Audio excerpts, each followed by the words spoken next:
I need to begin with a confession. Last week, I bought an iPad. I did this even though I knew that this Sunday I would have to preach on a gospel that is often used to condemn greed and consumerism. I couldn't help it. I'm addicted. I am an Apple-holic. It is tougher to give up smoking, and there are no Apple Anonymous groups to support me. I took the first bite of the apple as a young priest when I purchased an Apple IIe, freshly minted out of Steve Jobs' garage. Apple said it would be the only computer I would ever need. It was a marvel in its day, but the high didn't last. 6 months later, they came out with the Mac. I had to have one. I was hooked. And so my descent has continued through the years with each new, faster, more powerful version. A few years back, I almost kicked the habit of needing the latest, greatest computer. And then they came out with the iPod and the iPhone, and now the iPad. It is now hopeless. I no longer have the will to even resist. And why would I? With a touch of the button, my iPad not only keeps me organized and connected, it entertains and informs. I can read the Bible or play Scrabble with someone on the other side of the planet. I can take a walk at night and have it point out the heavenly bodies in my location in real time while listening to my favorite audiobook or Handel's Messiah. I can read the local paper in Kalamazoo or check the weather in Timbuktu. On it, my grandkids can race cars, or Lynette can sketch out her next painting, or Michael, our organist, could write a composition for the organ and then play it.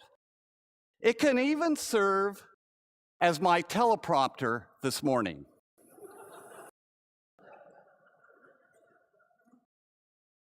And later this week, after the sermon has been uploaded to YouTube, I can use it to watch it.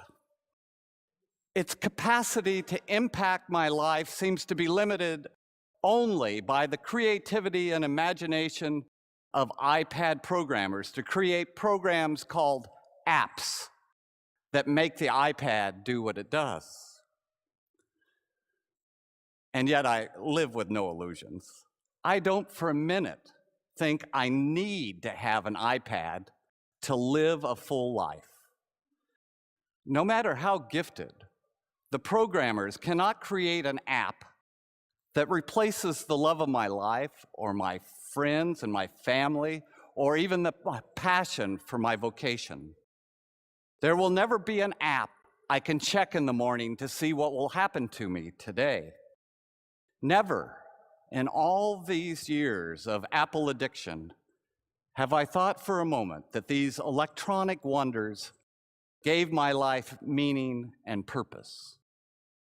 While we might crave a device that helps us feel loved, helps us control the course of our lives, and gives us a reason to get up in the morning, that is not the way life works. While Apple makes software they call iLife, it isn't my life, which is the point of today's gospel. In his parable of the rich fool, Jesus has a stark message for us. Although not as cynical as the teacher in Ecclesiastes, who laments that everything we do is being vain. Everything is vanity. Everything is futile. Nothing we do will spare us from death. All is chasing the wind, he says. But Jesus comes close. His parable tells about a man who is not a bad person. By worldly standards and his own, he is not foolish. He manages his assets well, he is successful, and he plans for his retirement. We tend to respect such qualities. Generally, we think living such a responsible life is purposeful and meaningful, even wise. In the parable, the man is having a conversation with himself about what to do with his bountiful harvest. He makes plans for how to best benefit from his situation. But in the midst of his making plans, life happens, or in this case, death. God interrupts him to call him foolish. As wise as he may think he's being, he's not going to enjoy the fruits of his labors. He will die that night. All he has done will not benefit him, but his heirs. You can hear the teacher muttering, "Amen to that. All is vanity," in the background. The reason I suggest Jesus is more positive than the cynical teacher is he goes on to say that it doesn't have to be this way for everyone. Only for those who store up treasures for themselves and are not rich toward God. While not being specific about how to obtain it, he implies that meaning and purpose does exist for us in spite of all evidence to the contrary. All is not quite vanity. My read of the parable is that it is more than a cautionary tale against selfishness and greed.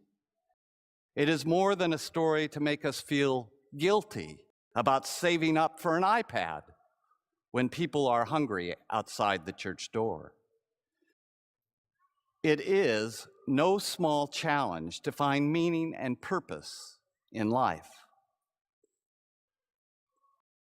All too often, some in the church have perverted this story, and many like it to foster guilt, fear, and even hate, to motivate people to seek personal salvation in the next world, leaving the hungry still hungry. For centuries, these stories have been used to manipulate people, to support some kind of financial or political agenda. Critics of this theology call it empire theology. As an example, today's gospel is often used on Stewardship Sundays to induce giving out of guilt or fear to the church, which is conveniently equated with God. They paint a picture of an impassive God, having all power and control of every detail in the world. Creation has little power of self-determination. God's power is coercive. The way things are, for better or worse, is divine will. This theology projects that kind of power onto our leaders, supporting and legitimizing them. What we are offered in return for accepting the status quo is the empire's promises of security and comfort in the future.